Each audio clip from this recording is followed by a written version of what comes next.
Hello everyone, welcome to Wisdom Commerce Academy. Last ವಿಡಿಯೋದಲ್ಲಿ crash course module number 2 profit and loss appropriation ಅದರದ್ದು format ಮತ್ತು ಮೀನಿಂಗನ್ನು ಹೇಳಿಕೊಟ್ಟಿದ್ದ. So ಈ ವಿಡಿಯೋದಲ್ಲಿ P&L ಅಪ್ರಾಪ್ರಿಯೇಷನ್ ಸಮ್ ಮಾಡೋದು ಹೇಗೆ ಅದ್ರ ಬಗ್ಗೆ ಇನ್ಫಾರ್ಮೇಷನನ್ನು ತಂದಿದ್ದೀನಿ. ಸೊ ಸಮ್ ಸ್ಟಾರ್ಟ್ ಮಾಡೋಕ್ಕೂ ಮುಂಚೆ ಯಾರೆಲ್ಲ ನನ್ನ ಚಾನೆಲ್ಗೆ ಸಬ್ಸ್ಕ್ರೈಬ್ ಆಗಿಲ್ವೋ ಸಬ್ಸ್ಕ್ರೈಬ್ ಆಗಿ ಪಕ್ಕದಲ್ಲಿರೋ ಬೆಲ್ ಐಕನನ್ನು ಕ್ಲಿಕ್ ಮಾಡಿ ನಾವು ಅಪ್ಲೋಡ್ ಮಾಡುವಂಥ ವೀಡಿಯೋಸ್ ಎಲ್ಲ ನಿಮಗೆ ಸಿಗ್ತಾ ಹೋಗುತ್ತೆ.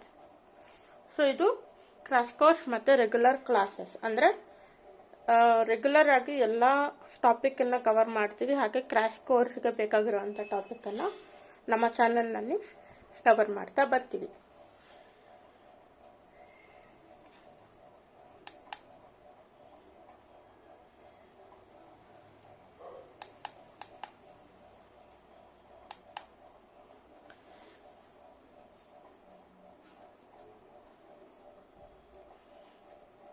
ಇವತ್ತಿನ sum, first sum of P&L appropriation.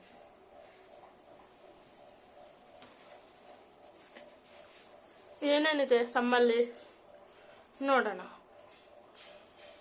ನಿಮಗೆ ಕಾಣಿಸ್ತಾ ಇರ್ಬೋದು, ನಾನು ಶೀಟಲ್ಲಿ ಕ್ವಶನನ್ನು ತಗೊಂಡಿದ್ದೀನಿ.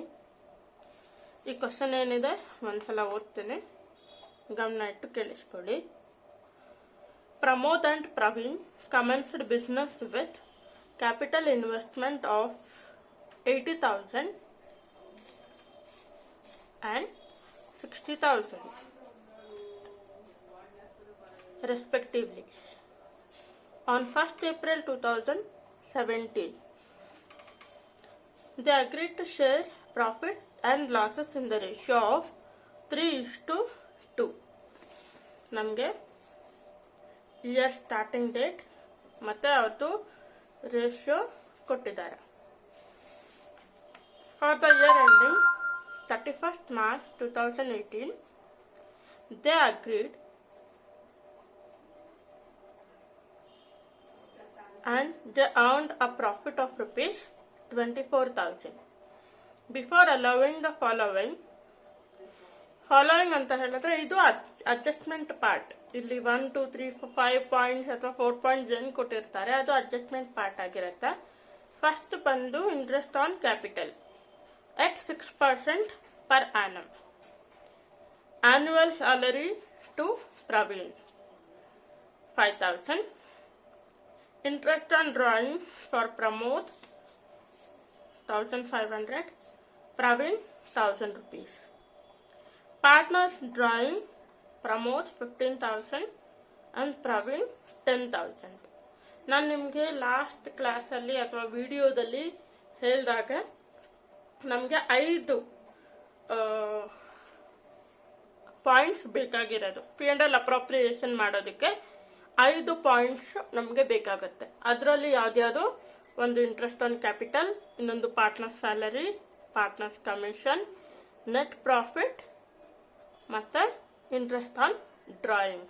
ನಾನು ನಿಮಗೆ ಮತ್ತೆ ಇನ್ನೊಂದು ಹೇಳಿದ್ದೆ, ಏನಂತ ಹೇಳಿದ್ರೆ ಈ ಸ್ಯಾಲರಿ ಮತ್ತು ಕಮಿಷನ್ ಪಾರ್ಟು ಪರ್ ಮಂತ್ ಮತ್ತು ಪರ್ ಆನಮ್ ಅಂತ ಕೊಟ್ಟಾಗ ಯಾವ ರೀತಿ ತಗೋಬೇಕು ಅನ್ನೋದನ್ನ ನಾನು ಹೇಳ್ಕೊಡ್ತೀನಿ ಅಂತ ಹೇಳಿದ್ದೆ. ಹಾಗೆ ಡ್ರಾಯಿಂಗ್ಸನ್ನು ಹೇಗೆ ಕನ್ಸಿಡರ್ ಮಾಡಬೇಕು, ಅಲ್ಲಿ 2-3 ಟೈಪ್ಸ್ ಕೊಟ್ಟಿರ್ತಾರೆ ಅಂತ ಹೇಳಿದೆ, ಅದು ಕೂಡ ಇಲ್ಲಿ ಕೊಟ್ಟಿದ್ದಾರೆ. ಏನಂದ್ರೆ ನಮಗೆ ಬೇಕಾಗಿರೋದು ಫಾರ್ಮ್ಯಾಟಲ್ಲಿ ಬರೀ ಇಂಟ್ರೆಸ್ಟ್ ಆನ್ ಡ್ರಾಯಿಂಗ್ಸನ್ನು ಕನ್ಸಿಡರ್ ಮಾಡೋದಕ್ಕಷ್ಟೆ. ಸೊ ಕ್ವಶನಲ್ಲಿ ಸ್ಟೂಡೆಂಟ್ಸ್ಗೆ ಕನ್ಫ್ಯೂಸ್ ಮಾಡೋಕ್ಕಂತಾನೆ ಇಂಟ್ರೆಸ್ಟ್ ಆನ್ ಡ್ರಾಯಿಂಗ್ಸು ಕೊಟ್ಟಿರ್ತಾರೆ ಮತ್ತು ಪಾರ್ಟ್ನರ್ಸ್ ಡ್ರಾಯಿಂಗ್ಸ್ನು ಕೊಟ್ಟಿರ್ತಾರೆ. ಸ್ಟೂಡೆಂಟ್ಸ್ ಕನ್ಫ್ಯೂಸ್ ಆಗ್ತಾರೆ, ಲೈಕ್ ಯಾವುದನ್ನು ತಗೋಬೇಕು, ಡ್ರಾಯಿಂಗ್ಸ್ನ ತಗೊಬೇಕಾ ಇಂಟ್ರೆಸ್ಟ್ ಆನ್ ಡ್ರಾಯಿಂಗ್ಸ್ನ ತಗೊಬೇಕಾ, ಕೆಲವ್ರಿಗೆ ಕನ್ಫ್ಯೂಸ್ ಆಗುತ್ತೆ. ಇಂಟ್ರೆಸ್ಟ್ ಆನ್ ಡ್ರಾಯಿಂಗ್ಸ್ ಅಂತ ಕೊಟ್ಟು ಅಮೌಂಟ್ ಕೊಟ್ಟಿದ್ರೆ ನಾವು ಡೈರೆಕ್ಟ್ ಆಗಿ ಅಮೌಂಟ್ ತಗೋಬಹುದು, ಡ್ರಾಯಿಂಗ್ಸ್ ಅಮೌಂಟ್ನ ನೆಗ್ಲೆಕ್ಟ್ ಮಾಡ್ಬೋದು. ಸಪೋಸ್ ಏನಾದರೂ ಡ್ರಾಯಿಂಗ್ಸ್ ಕೊಟ್ಟು interest on drawings to be charged at 8%, 12%, 6% ಈ ರೀತಿ ಕೊಟ್ಟಿದ್ರೆ ನಮ್ಮ ಡ್ರಾಯಿಂಗ್ಸ್ ಅಮೌಂಟ್ ಜೊತೆನಲ್ಲಿ ಅದನ್ನ ಕನ್ಸಿಡರ್ ಮಾಡ್ಬೋದು. ಲೈಕ್ ಇವಾಗ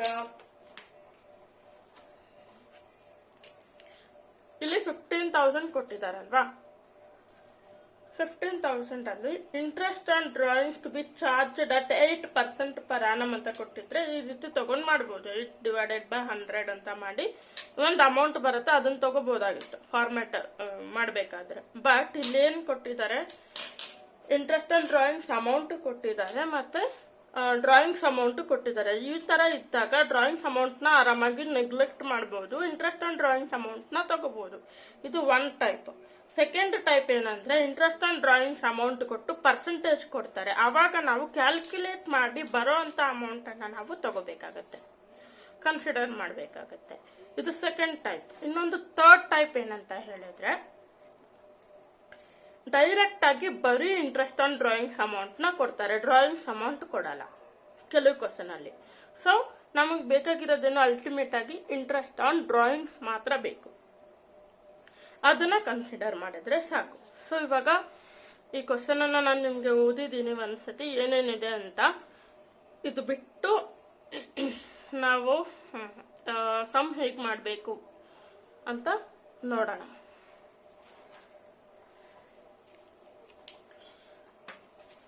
so first by net profit. Profit amount ಎಷ್ಟು? 24,000.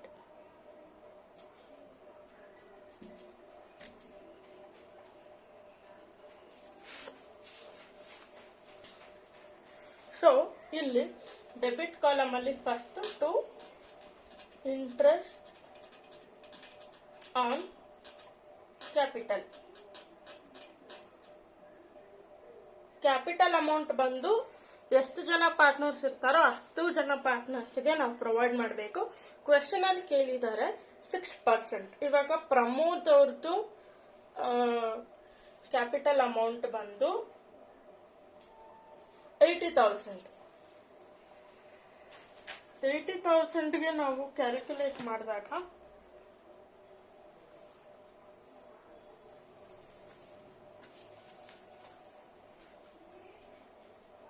80,000ಗೆ ನಾವು ಕ್ಯಾಲ್ಕುಲೇಟ್ ಮಾಡಿದಾಗ ನಮಗೆ ಸಿಗುವಂತ ಅಮೌಂಟ್ ಎಷ್ಟು? ಹೇಗೆ ಕ್ಯಾಲ್ಕುಲೇಟ್ ಮಾಡೋದು?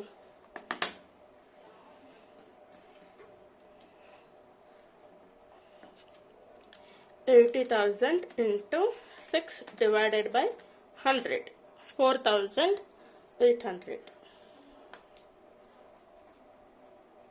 4,800. ಸೊ ಪ್ರಮೋದದು ಇಂಟ್ರೆಸ್ಟ್ ಆನ್ ಡ್ರಾಯಿಂಗ್ಸ್ ಬಂದು 4,800 ಆಗತ್ತೆ. ಹಾಗೆ Praveen 60,000 into 6 divided by 100, 3,600. 3,600.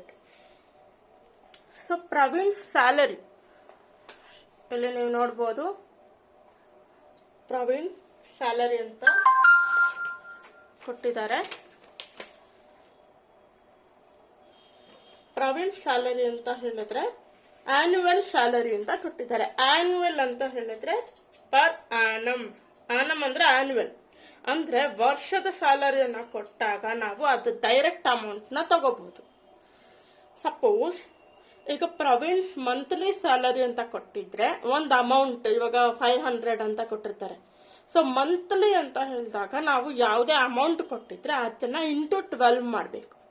Suppose ಇವಾಗ ಪರ್ ಆನಮ್ ಅಂತ ಹೇಳಿ ಈ ಕ್ವೆಶನ್ ಅಲ್ಲಿ 5,000 ಕೊಟ್ಟಿದ್ದಾರೆ, ನಾವು 5,000 ಡೈರೆಕ್ಟ್ ಆಗಿ ಬರ್ಕೋತೀವಿ. ಓಕೆ, ಇದನ್ನೇ ಏನಾದ್ರೂ ಮಂತ್ಲಿ ಅಂತ ಕೊಟ್ಟಾಗ ಹೇಗೆ ತಗೊಳ್ಳೋದು? ಪರ್ ಮಂತ್ ಅಥವಾ ಮಂತ್ಲಿ ಸ್ಯಾಲರಿ ಅಂತ ಕೊಟ್ಟು 500 ಕೊಟ್ಟಿರ್ತಾರೆ. ಸೊ 500 into 12 1 ವರ್ಷಕ್ಕೆ. ಮಂತ್ಲಿ ಮೀನ್ಸ್ ಆನ್ಯುವಲ್ ಸ್ಯಾಲರಿ ತಗೋಬೇಕಾಗತ್ತೆ ನಾವು. ಸೊ ಮಂತ್ಲಿ ಸ್ಯಾಲರಿನ ಆನ್ಯುವಲ್ ಕನ್ವರ್ಟ್ ಮಾಡ್ಕೊಂಡು ಅದನ್ನ ಬರಿಬೇಕು. ಪರ್ ಆನಮ್ ಅಂತ ಕೊಟ್ರೆ ಅಥವಾ ಆನ್ಯುವಲ್ ಸ್ಯಾಲರಿ ಅಂತ ಕೊಟ್ರೆ ಅದನ್ನ ಡೈರೆಕ್ಟ್ ಆಗಿ ನಾವು ತಗೋಬಹುದು. ಸೊ ಈ ಕ್ವೆಶನ್ ಅಲ್ಲಿ ನಾವು ಡೈರೆಕ್ಟ್ ಆಗಿ ತಗೋತಾ ಇದ್ದೀವಿ. ಹಾಗೆ ಇಂಟ್ರೆಸ್ಟ್ ಆನ್ ಡ್ರಾಯಿಂಗ್ಸ್ ನಾನು ಹೇಳಿದಾಗೆ ಇಂಟ್ರೆಸ್ಟ್ ಆನ್ ಡ್ರಾಯಿಂಗ್ಸ್ ಅಮೌಂಟ್ ಎರಡು ಕೊಟ್ಟಿದ್ದಾಗ ಇಂಟ್ರೆಸ್ಟ್ ಆನ್ ಡ್ರಾಯಿಂಗ್ಸ್ ಅಮೌಂಟ್ ನ ಡೈರೆಕ್ಟ್ ಆಗಿ ಕನ್ಸಿಡರ್ ಮಾಡ್ಕೋಬಹುದು. ಸೊ ಈ ಕ್ವೆಶನ್ ಅಲ್ಲಿ ಡೈರೆಕ್ಟ್ ಆಗಿ ಕೊಟ್ಟಿದ್ದಾರೆ ಇದನ್ನ ಬರ್ಕೊಳ್ಳೋಣ. ಯಾತಕ್ಕೆ ವರ್ಕಿಂಗ್ ನೋಟ್ ಮಾಡಬೇಕು ಇಷ್ಟು ಸಿಂಪಲ್ ಸಮ್ಗೆ ಅಂತ ನೀವು ಅನ್ಕೋಬಹುದು. ವರ್ಕಿಂಗ್ ನೋಟ್ ಮಾಡೋದ್ರಿಂದ ಸ್ಟೂಡೆಂಟ್ಸ್ಗೂ ಕೂಡ ಯಾವುದೇ ರೀತಿಯಾದಂಥ ಕನ್ಫ್ಯೂಷನ್ಸ್ ಇರೋದಿಲ್ಲ. ಮತ್ತೆ ಏನ್ ವರ್ಕಿಂಗ್ ನೋಟ್ ಇದೆಯೋ ಅದರಲ್ಲಿರೋ ಆನ್ಸರ್ಸ್ನ ನಾವು ಡೈರೆಕ್ಟ್ ಆಗಿ ಫಾರ್ಮ್ಯಾಟ್ಗೆ ಹಾಕ್ಬೋದು. ಇವಾಗ ನಾನು ಇಲ್ಲಿ ವರ್ಕಿಂಗ್ ನೋಟ್ ಮಾಡಿಟ್ಕೊಂಡಿದ್ದೀನಿ. ಈ ವರ್ಕಿಂಗ್ ನೋಟ್ ಹೆಲ್ಪ್ ಆಗತ್ತೆ ಯಾವ ರೀತಿ ಅಂದ್ರೆ ನಾನು ಬೇಗ ಸಮ್ನ ಮಾಡ್ಬೋದು. ಯಾಕಂದ್ರೆ ಎಕ್ಸಾಮಿನೇಷನ್ ಅಲ್ಲಿ ಟೈಮ್ ಮ್ಯಾನೇಜ್ಮೆಂಟ್ ತುಂಬಾ ಇಂಪಾರ್ಟೆಂಟ್. 3 hours 15 minutes ಕೊಟ್ಟಿರ್ತಾರೆ, ಅದರಲ್ಲಿ 15 minutes ಕ್ವೆಶನ್ ಪೇಪರ್ ಓದ್ತೀವಿ ಸ್ಟೂಡೆಂಟ್ಸ್. ಇನ್ನು 3 hours ಅಲ್ಲಿ ಎಷ್ಟು ನಾವು ಸಾಧ್ಯ ಆಗುತ್ತೋ ಅಷ್ಟು ಟೈಮ್ ಅನ್ನ ಉಳಿಸ್ಕೋಬೇಕಾಗತ್ತೆ ಥಿಯರಿ ಪಾರ್ಟ್ ಆನ್ಸರ್ ಮಾಡಕ್ಕಂತ. ಸೊ ಟೈಮ್ ಮ್ಯಾನೇಜ್ಮೆಂಟ್ಗಾಗಿ ಈ ವರ್ಕಿಂಗ್ ನೋಟ್ ತುಂಬಾ ಹೆಲ್ಪ್ಫುಲ್ ಆಗುತ್ತೆ. ನಾವು ಫಸ್ಟ್ ರಫ್ ವರ್ಕ್ ಮಾಡಿ ಅದರ ತಪ್ಪಾಗಿ ಇಲ್ಲ ಡೈರೆಕ್ಟ್ ಆಗಿ ಫಾರ್ಮ್ಯಾಟ್ ಮಾಡಿ ಅದರಲ್ಲಿ ತಪ್ಪಾಗಿ ಅದನ್ನ ಸ್ಕ್ರಾಚ್ ಮಾಡಿ ಸೊ ಆನ್ಸರ್ ಪೇಪರ್ ಕೂಡ ಅದು ಅಷ್ಟು ಏನೋ ಚೆನ್ನಾಗಿ ಕಾಣಿಸಲ್ಲ. So to avoid all this working note is very important. Okay, so ಇವಾಗ ಇಲ್ಲಿರೋ ವರ್ಕಿಂಗ್ ನೋಟ್ ಹೆಲ್ಪ್ ಅಲ್ಲಿ ನಾವು ಫಾರ್ಮ್ಯಾಟ್ ನ ಮುಗಿಸೋಣ, ಅಂದ್ರೆ ಈ ಸಮ್ ಅನ್ನ ಮುಗಿಸೋಣ. ಫಸ್ಟ್ ಬಂದು interest on capital. Interest on capital for Pramod it is 4800. ಮತ್ತೆ ಪ್ರವೀಣ್ ಇಟ್ ಇಸ್ 3600. ಇದೇನಿದ್ರದ್ದು ಟೋಟಲ್ ನಾವು ಆಚೆ ಬರಿಬೇಕಾಗತ್ತೆ. ಮತ್ತೆ ಇಲ್ಲಿ to Praveen salary, Praveen annual salary ಅಂತ ಕೊಟ್ಟಿದ್ರಿಂದ ನಾವು ಡೈರೆಕ್ಟ್ ಆಗಿ ತಗೋತಾ ಇದೀವಿ 5000. And interest on drawings, interest on capital debit side ಆಯ್ತು ಅಂದ್ರೆ ಇಂಟ್ರೆಸ್ಟ್ ಆನ್ ಡ್ರಾಯಿಂಗ್ಸ್ ಬಂದ್ಬಿಟ್ಟು ಕ್ರೆಡಿಟ್ ಸೈಡ್ ಅಲ್ಲಿ ಬರುತ್ತೆ. By interest on drawings Pramod 1500 and Praveen 1000. ಇದೆರಡು ಟೋಟಲ್ ಮಾಡಿದ್ರೆ 2500 ಆಗತ್ತೆ. ಮತ್ತೆ 4800 and 3600 ನ ಟೋಟಲ್ ಮಾಡಿದ್ರೆ 8400 ಆಗುತ್ತೆ. ನೆಟ್ ಪ್ರಾಫಿಟ್ ತಗೊಂಡಿದ್ದೀವಿ. ಇದು ವರ್ಕಿಂಗ್ ನೋಟ್ ಮಾಡ್ಕೊಳ್ಳೋದು ಎಷ್ಟು ಇಂಪಾರ್ಟೆಂಟ್ ಅಂತ ಹೇಳಿದ್ರೆ ನಾವು ಪ್ರಾಬ್ಲಮ್ಸ್ ಮಾಡಿದ್ಮೇಲೂ ಕೂಡ ಕ್ರಾಸ್ ಚೆಕ್ ಮಾಡ್ಕೋಬಹುದು ನಾವೇನಾದ್ರೂ ಮರ್ತಿದೀವ ಅಂತ. ಯೂಶಲಿ ಫಾರ್ಮ್ಯಾಟ್ ಅಲ್ಲಿ ಎಷ್ಟು ಪಾಯಿಂಟ್ ಇದ್ವು? 5. ಯಾವ್ದು? Interest on capital, net profit, partner salary, partners commission, profit transferred. Okay, so ಇದರಲ್ಲಿ ಇಂಟ್ರೆಸ್ಟ್ ಆನ್ ನೆಟ್ ಪ್ರಾಫಿಟ್ ತಗೊಂಡಿದ್ದೀವಿ 1 ಪಾಯಿಂಟ್. ಇಂಟ್ರೆಸ್ಟ್ ಆನ್ ಕ್ಯಾಪಿಟಲ್ ಆಯ್ತು 2nd point. Praveen salary 3rd point. Interest on drawing 4th point. Commission ಮತ್ತೆ salary ಇದೆರಡು ಇರಬಹುದು ಅಥವಾ ಇರ್ದೇನು ಇರಬಹುದು. ಇರಲೇಬೇಕು ಅನ್ನೋ ಕಂಡೀಷನ್ ಏನಿಲ್ಲ. ಇಲ್ಲ ಅಂದ್ರೆ ತಲೆ ಕೆಡಿಸ್ಕೊಳ್ಳೋ ಅವಶ್ಯಕತೆ ಇಲ್ಲ. ಅಲ್ಲಿ ಏನ್ ಕಂಟೆಂಟ್ ಕೊಟ್ಟಿದ್ದಾರೆ ಅಷ್ಟಕ್ಕೆ ನಾವು ಮಾಡ್ಕೊಂಡೋದ್ರೂ ಸಾಕು. ಒಟ್ನಲ್ಲಿ it should not exceed more but it can be less. Items ಏನೇನಿದೆಯೋ ನಾವು ನೋಡ್ಕೊಂಡಿದ್ದ ಐಟಮ್ಸ್ ಏನೇನಿದೆಯೋ ಅದು ಎಕ್ಸೀಡ್ ಆಗಬಾರ್ದು ಅಷ್ಟೇ. ಯಾವ್ಯಾವ ಸೈಡಲ್ಲಿ ಏನೇನು ಬರಬೇಕು ಅದಷ್ಟೇ ಬರಬೇಕು. But it can be less. ಇಲ್ಲ ಸ್ಯಾಲರಿ ಇರ್ಬೋದು, ಇಲ್ಲ ಕಮಿಷನ್ ಇರ್ಬೋದು, ಇಲ್ಲ ಎರಡು ಇರ್ಬೋದು, ಇಲ್ಲ ಎರಡು ಇಲ್ದೇನೆ ಇರಬಹುದು. ಸೊ ಇಲ್ಲ ಅಂತ ಸ್ಯಾಲರಿ ಕೊಟ್ಟಿಲ್ವಲ್ಲ, ಸ್ಯಾಲರಿ ಅಮೌಂಟ್ ಇಲ್ಲ, ಕಮಿಷನ್ ಅಮೌಂಟ್ ಇಲ್ಲ, ನಾವು ಮಾಡ್ತಾ ಇರೋ ಸಮ್ ಕರೆಕ್ಟ್ ಇದೆಯೋ ಇಲ್ವೋ ಅಂತ ಯೋಚನೆ ಮಾಡೋದು ಬೇಡ. ಅಲ್ಲೇನ್ ಕಂಟೆಂಟ್ ಇದೆ, ಅಡ್ಜಸ್ಟ್ಮೆಂಟ್ ಎಷ್ಟಿದೆಯೋ ಅಷ್ಟಕ್ಕೆ ನಾವು ಮಾಡ್ತಾ ಹೋದ್ರೆ ಸಾಕು ಈ ಪ್ರಾಬ್ಲಮ್. ಸೊ ಇದಿಷ್ಟು ಫಾರ್ಮ್ಯಾಟ್, ಇದು ಕಂಪ್ಲೀಟ್ ಆಗಿದೆ ಸಮ್ಮು. ಇವಾಗ ಪ್ರಾಫಿಟ್ ಲಾಸ್ ಅಂತ ನೋಡ್ಬೇಕು. ನೆಟ್ ಪ್ರಾಫಿಟ್ ಆಯ್ತು, ಇಂಟ್ರೆಸ್ಟ್ ಆನ್ ಕ್ಯಾಪಿಟಲ್ ಆಯ್ತು, ಪಾರ್ಟ್ನರ್ ಸ್ಯಾಲರಿ ಆಯ್ತು, ಇಂಟ್ರೆಸ್ಟ್ ಆನ್ ಡ್ರಾಯಿಂಗ್ಸ್ ಆಯ್ತು. So interest on drawings part ನಿಮ್ಗೆ ಅರ್ಥ ಆಗಿದೆ ಅಂತ ಅನ್ಕೊಂಡಿದೀನಿ. ಹಾಗೆ ಇದು ಪರ್ ಆನಮ್ ಮತ್ತೆ ಪರ್ ಮಂತ್ ಯಾವ ರೀತಿ ತಗೋಬೇಕು ಅನ್ನೋದು ಕೂಡ ನಿಮ್ಗೆ ಅರ್ಥ ಆಗಿದೆ ಅಂತ ನಾನು ಅನ್ಕೊಂಡಿದ್ದೀನಿ. ಸೊ ಇದು ಈ ಸಮ್ಮನ್ನ ಕಂಪ್ಲೀಟ್ ಮಾಡ್ತೇನೆ ಇವಾಗ. 24,000 ಪ್ಲಸ್ 2,500 ಇದೆರಡನ್ನು ಟೋಟಲ್ ಅಮೌಂಟ್ ನಾವು ಬರ್ಕೋಬೇಕು. 26,500 ಬೋತ್ ದ ಸೈಡ್. ನಮ್ಗೆ ಯಾವ್ದಾದ್ರು ಒಂದು ಪ್ರಾಫಿಟ್ ಅಥವಾ ಲಾಸ್ ಅಂತ ಹೇಗೆ ಗೊತ್ತಾಗುತ್ತೆ? ಪ್ರಾಫಿಟ್ ಅಂತ ಹೇಳಿದ್ರೆ ಡೆಬಿಟ್ ಸೈಡ್ ಕಡಿಮೆ ಇತ್ತು, ಕ್ರೆಡಿಟ್ ಸೈಡ್ ಜಾಸ್ತಿ ಇದ್ರೆ ಅದು ಪ್ರಾಫಿಟ್. ಡೆಬಿಟ್ ಸೈಡ್ ಜಾಸ್ತಿ ಇತ್ತು, ಕ್ರೆಡಿಟ್ ಸೈಡ್ ಕಡಿಮೆ ಇದ್ರೆ ಅದು ಲಾಸ್.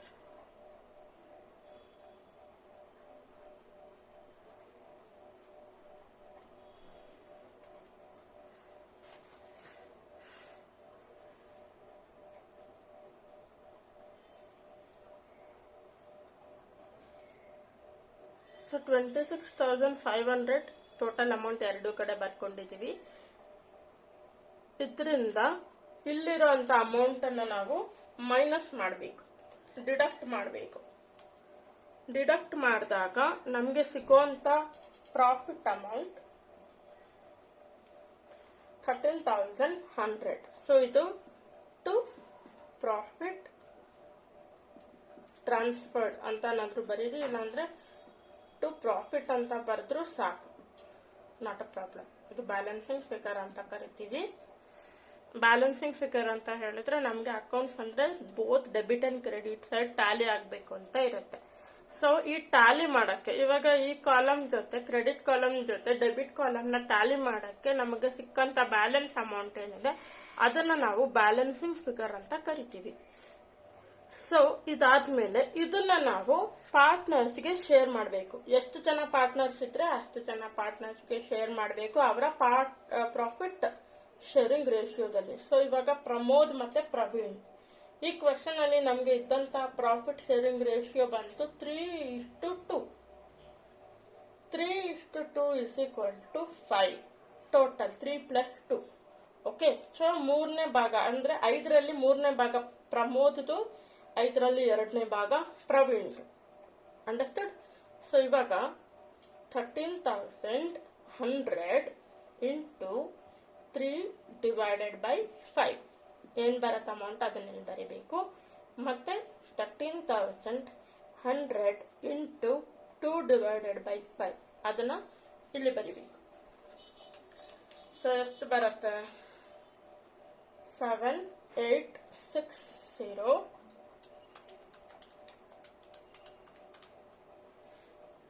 5240. ಇದಿಷ್ಟು ನಮ್ಮ P&L ಅಪ್ರಾಪ್ರಿಯೇಷನ್ ಸಮ್ ಮಾಡೋಂಥ ವಿಧಾನ. ಸೊ ಇಲ್ಲಿ ಏನೇನಿದೆ, ಹೇಗಿದನ್ನ ಮಾಡೋದು ಅಂತ ಅರ್ಥ ಆಗುತ್ತೆ ಅಂತ ಅನ್ಕೊಂತೀನಿ. ಸೊ ಕ್ವಶನ್ ಬೇಕಾದ್ರೆ ಒಂದು 2 minutes ನಾನು ಡಿಸ್ಪ್ಲೇ ಮಾಡ್ಬೋದು. You can take down the question.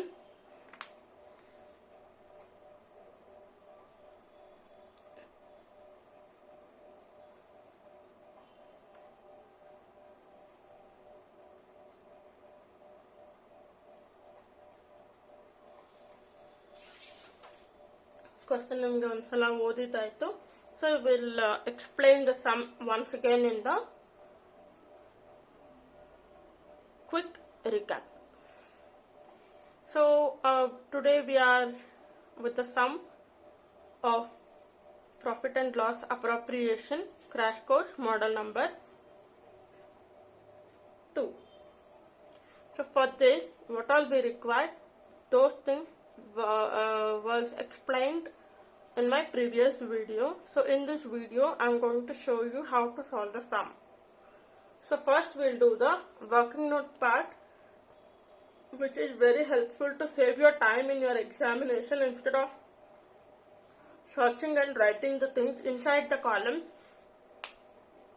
it is very good and also looks very attractive when you do working note. It shows that you know everything. It gives the complete knowledge to the evaluator that student is very perfect in writing or presenting the paper. So now working note part, what all is required to complete the sum, those will be given in the, or those can be taken in working note, which helps you a lot. So first we'll write down the net profit amount and interest on capital. Interest on capital means it is understood we are charging the capital, we are charging the interest on the partner's capital. So partner's capital amount is how much? For Pramod 80,000 and Praveen 60,000. So for Pramod, based on his capital, if we are charging 6% per annum, so how much is the interest amount? It is 4,800. And for Praveen, for 60,000 of his investment, if we are charging 6% interest, then it is 3,600. And also, Praveen's salary is given for 5,000 rupees. It is annual salary. If the question is mentioning annual salary, please take the amount directly in the answer. If it is not mentioning anything, it is if they are giving only Praveen's salary or somebody's salary, if they are not mentioning either monthly or annual, so then it is by default considered as an annual salary. But if it is mentioned, consider it as monthly, means you want to calculate as shown here. So like example, monthly salary of 500 means 500 into 12. But annual salary or per annum, Praveen's salary 5,000 rupees per annum means you can take direct amount. Okay. So then interest on drawings. Interest on drawings part I explained you. There will be 3 types in the question. Either they can give you the interest on drawings amount directly, or they can give you interest on drawings amount with the drawings amount, or they can give you interest on drawings to be charged at certain percentage and the drawings amount. So in these 3 cases, you have to only consider the interest on drawings part. So first case, if they are giving direct interest on drawings amount like which is given in this question, you take this amount directly.